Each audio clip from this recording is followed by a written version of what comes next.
আমরা চেষ্টা করেছি আমাদের যে শ্রেণীতে যারা আছেন তাদেরকে মেসেজগুলো থ্রু করতে। ওইখান থেকে আমাদেরকে বলা হয়েছে শান্তিপূর্ণ উপায়ে। কিশোরগঞ্জ ১ আসনে মাজহারুল ইসলামের মনোনয়ন বাতিলের দাবিতে বিএনপির ৫ নেতার সংবাদ সম্মেলন। বিস্তারিত থাকছে কিশোরগঞ্জ থেকে মোহাম্মদ আলামিনের প্রতিবেদনে। কিশোরগঞ্জ ১ আসনে জেলা বিএনপির সাধারণ সম্পাদক মোহাম্মদ মাজহারুল ইসলামের দলীয় মনোনয়ন বাতিলের দাবিতে সংবাদ সম্মেলন করেছেন দলের ৫ মনোনয়ন প্রার্থী। ৮ ডিসেম্বর দুপুরে জেলা শহরের স্টেশন রোডে বিএনপি নেতা রেজাউল করিম খান চুন্নুর কার্যালয়ে এ সংবাদ সম্মেলন অনুষ্ঠিত হয়।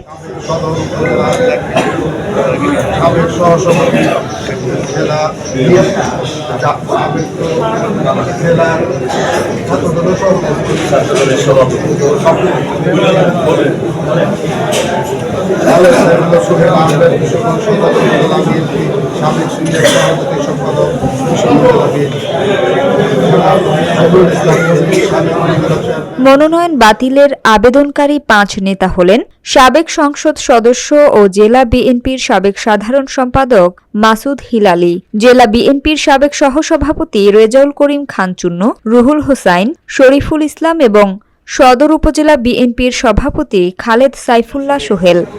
বিপক্ষ প্রার্থী না থাকাতে আমাদের নিজেদের মধ্যে প্রতিযোগিতা শুরু হয়েছে। আপনি যেটা বললেন, এই প্রতিযোগিতার মধ্যে হাজার হাজার মানুষ একটা মিছিলে অংশগ্রহণ করে। সেই মিছিলের মধ্যে অনেকে অনেক স্লোগান দিয়ে ফেলে, যেটা গতকালকে আমরা মিছিলের পরে আপনি শুনেছেন। আপনি যদি ভিডিওটা ইসে করেন, আমরা বলে দিয়েছি যে যারা এই ধরনের স্লোগান দিয়েছে যে আলমের দুই গালে জুতা মারো তালে তালে, আমি ওনাদের উদ্দেশ্যে সবার সম্মতিক্রমেই বলেছি যে আমার গালে সবচেয়ে মাংস কম। এই স্লোগানটা দিলে পরে আমাকে যদি কেউ জুতা মারে তাহলে আমার সবচেয়ে ব্যথা লাগবে। সুতরাং এই স্লোগানটা টোটালি বর্জন করতে হবে।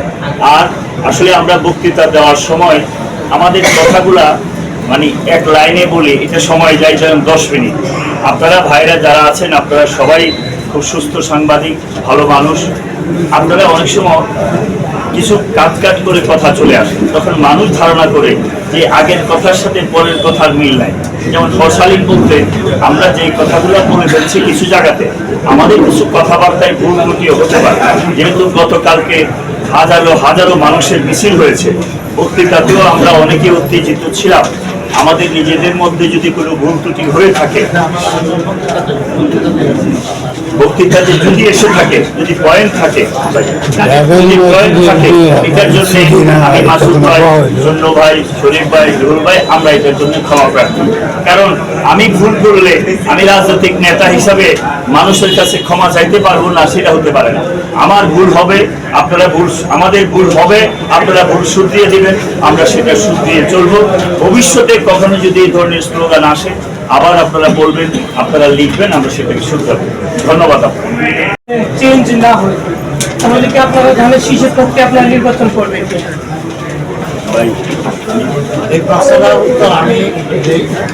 আমি চন্দ্রভাইয়ের স্পেসিফিকেটে জানতে চাচ্ছি। সবার কাছে প্রশ্ন,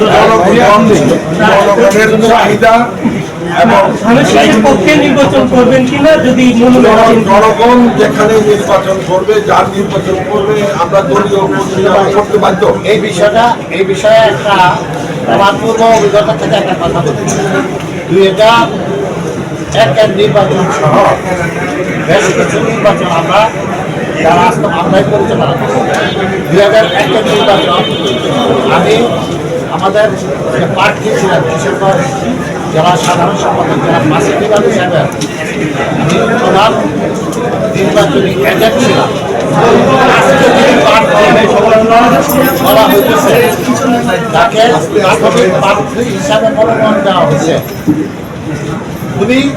ওনাকে এই প্রশ্নটা আপনার করা উচিত ছিল যে আপনি কি বিগত দিনে ধানের শীষে ভোট দিচ্ছেন কিনা। কারণ আমি ডাউট, কারণ উনি প্রকাশ্যে, আপনারা যারা সাংবাদিক, বিশেষ করে সিনিয়র সাংবাদিক, আপনাদের নিশ্চয়ই মনে আছে, উনি প্রকাশ্যে ধানের আওয়ামী লীগের নৌকা বেজ লাগায় উনি ওই নৌকার প্রার্থীর পক্ষে অতীতে কেউ যদি দলের মানে Yes. মনোনয়ন না মানে এখন কি আপনারা কি ধানের শীষের পক্ষে কাজ করবেন কিনা? Clear দেন। ধন্যবাদ আপনাদের অবশ্যই। ক্লিয়ার কথা যেটা ভাইয়ের পক্ষে আমরা তো না, একসাথেই কিন্তু আপনার ওই প্রশ্নটা ঠিক হয়েছে না। যদি মনোনয়ন পান, আমরা তো মনোনয়ন চেঞ্জ করার জন্য বলছি। না সাংবাদিক অনেক প্রশ্ন করবেন ভাই। চেঞ্জ নাও ভাই, করতে আপনারা- পারে। দায়িত্ব আছে, দায়িত্ব তো আছে। না চেঞ্জ তো নাও যদি না হয় তাহলে কি করবেন? চেঞ্জ না হয় time will say what can we do. আমরা কি করবো এটা সবাই মিলে ভাই আরেকটা দিক করে দেই, আপনারা 100 প্রশ্ন করবেন। আপনি যেটা প্রশ্ন করেছেন সঠিক প্রশ্ন। যদি না হয়, আসলে এই প্রশ্নটার উত্তরটা দিতে হবে আজ থেকে 22 দিন পরে। দ্যাট মিন যখন তফসিল ঘোষণা হবে প্রশ্ন করতে পারে, 100 প্রশ্ন করে। আমরা সেই কাউন্সিলে যেদিন লাস্ট জমা হবে সেদিন কে জমা দিচ্ছে, অনেক জায়গাতে আমাদের এগুলি পরিবর্তন হচ্ছে। আমাদের সেন্ট্রাল নেতৃত্ব অনেক তড়িঘড়ি করে অনেক ডিসিশন হচ্ছে, ওইখানেও কিছু ভুল ত্রুটি হচ্ছে, আমরা চেঞ্জ হচ্ছে। কিশোরগঞ্জে কিছু ভুল হয়েছে, চেঞ্জ হতে পারে।